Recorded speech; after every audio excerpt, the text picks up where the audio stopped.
Hey, we're back. John Doyle and Emily Gullikson, and we're going to attack Santa Anita, San Felipe on Saturday. This is another race, another prep for the Kentucky Derby. And this is a hair, it's a short field, but it makes my brain hurt. Just looking at this race, Emily. We had a contention of Snowflake and speed rating that's low.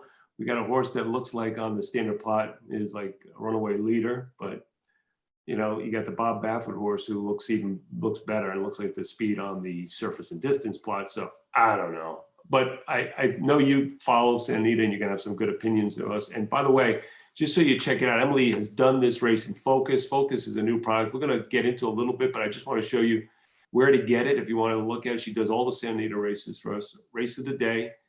You go to OptixFOCUS and then you pull it up and just click that, and we'll get into it as we analyze the race. But once we get there, we'll talk about it. All right, Emily. Yeah, so I think a good place to start is with the number 6, Forbidden Kingdom. 1, based on the plot. 2, just coming off the San Vicente win, an open length win. Now, in that race, you can see just with the red keywords, he was able to make an easy lead. It was lone. It was able to save ground. That's basically at Santa Anita, the perfect trifecta of things, right? To be able to save ground, get that early and lone lead. And you're pretty much locked in. So I think even though, like you mentioned, the surface distance, we don't have a lot of data, and even on standard, there's some horses that are going to push the pace. Forbidden Kingdom is going to be stretching out for the first time, coming off that favorable win. So just from those 2 factors, the red keywords combined with doing something new, probably a horse you want to at least take on in this spot. Now, the number 3 is the other horse that you mentioned that kind of has that early speed. And this is 1 of 2 for Bob Baffert. Another horse, lone lead to break his maiden, did so around 2 turns. So at least he has that on his side over Forbidden Kingdom. Forbidden Kingdom obviously has a little bit more foundation being in those stakes races, but does have that no line, which isn't great. Scroll over the extended comment. It was a 5-horse field. He was stalked by place, drifting out, all out to fold late.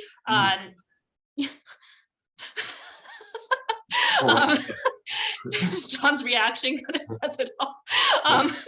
It wasn't like a super fast race, so there's some quality concerns with that individual. Now, the other Bob Baffert horse, number 5, Doppelganger, he's going to be stretching out in distance. So from the plot, not necessarily one that's going to look like, he has early speed, but could show it just because of the change in distance.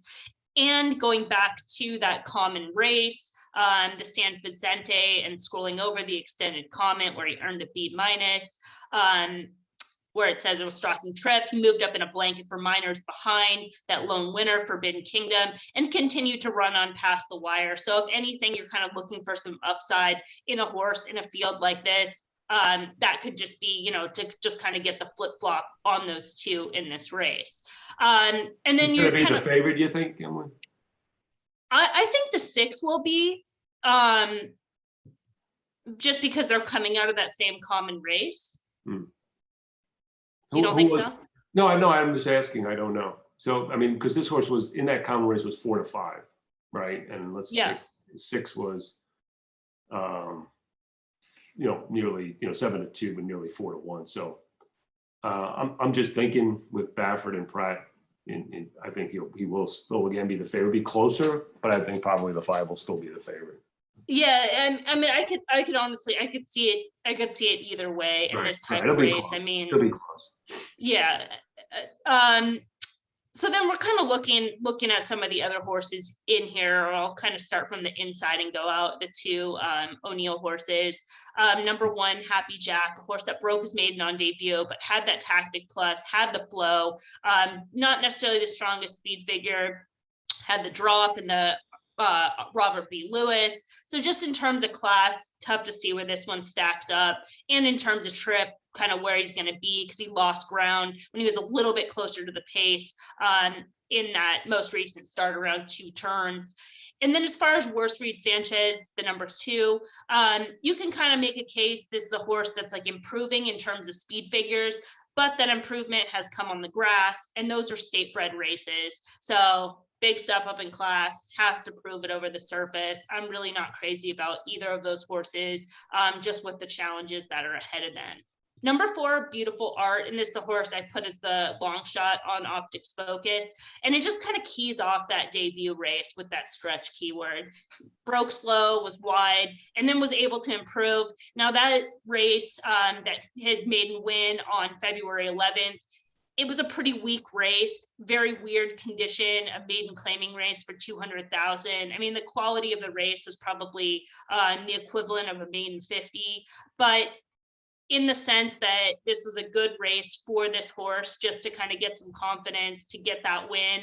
I like that he had the pre-race plus. That just kind of shows me this is a horse that as an individual is moving forward. His work since that race have been good visually, and does look like a horse that's going to handle the added ground. So does have to step up in terms of speed figures in class, but with this field being pretty light, it's not like he has that big of a task. You know, I mean, you could almost probably make a case an optional claiming race would come up maybe as strong, maybe not quite. You have those 90s in there, but the mid 80 speed figures.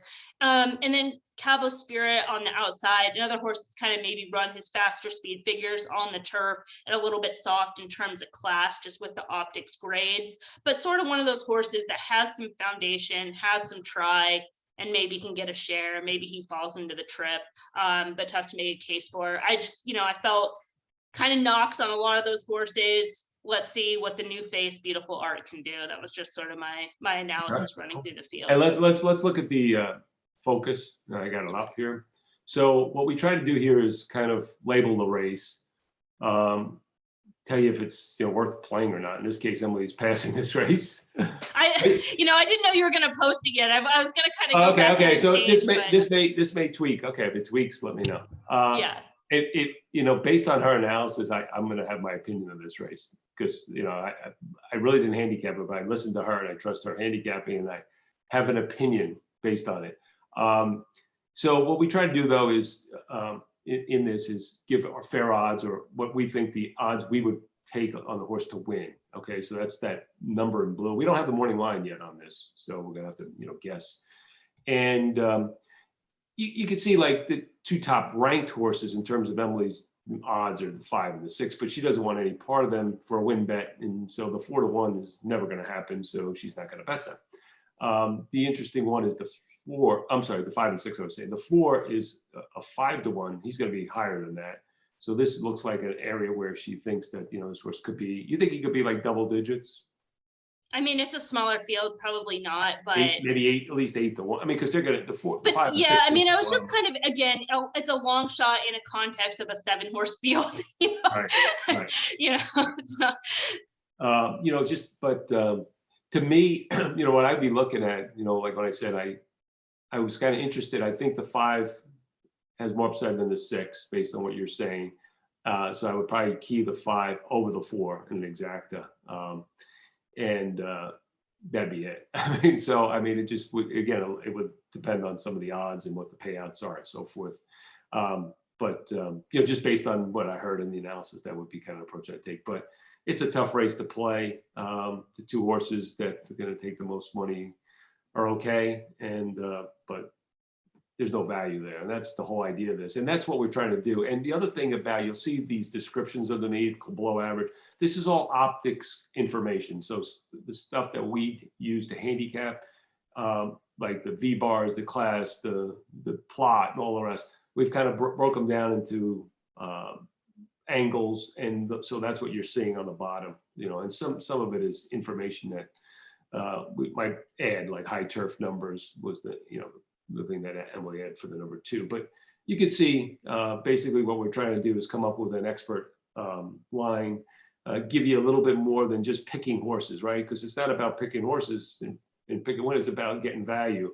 And that's what this is all about, really trying to land in on value, races and horses. So that's really the idea of focus. We're looking to kind of evolve this, and, you know, right now it's race of the day basically, and we've done it for big days, but evolve it to maybe be more of a regular weekend product. So, you know, any feedback, let us know. Send us feedback. Yeah, Okay. as somebody that does daily selections, that does the different stuff as far as like public handicapping, I think this is just such a good way to go in terms of giving information, goes so much more than picks, because picks are related to the other horses in the field, right? And of course, making bets is certainly related to the other horse in the field and the board and, all those other factors. So this kind of, takes the picks to one step forward. Yeah. For the people that still want to have picks, that still want to have Yeah. another voice in the room.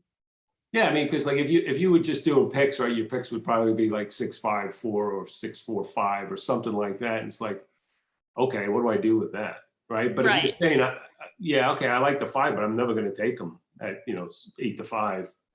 It's a moot point, right? So it's not, again, it's not an odds line, what we think. It's not a morning line. It's like, what am I going to really take to bet this horse? And if, in fact, I'll be honest with you, if the 5 and the 6 are anywhere near 4-1, I want no part of them either, because something must be wrong. So it's like, it's really a non-bet, and that's really what's up here in the strategy pass. All right, I think we've covered the Santa Anita race, and I think check us out. We also have the Gulfstream race we just did, so that's going to be posted too. That's a more interesting race, and I think there's some value in that race. So check it out. Thanks a lot for listening. John and Emily from OptixFOCUS.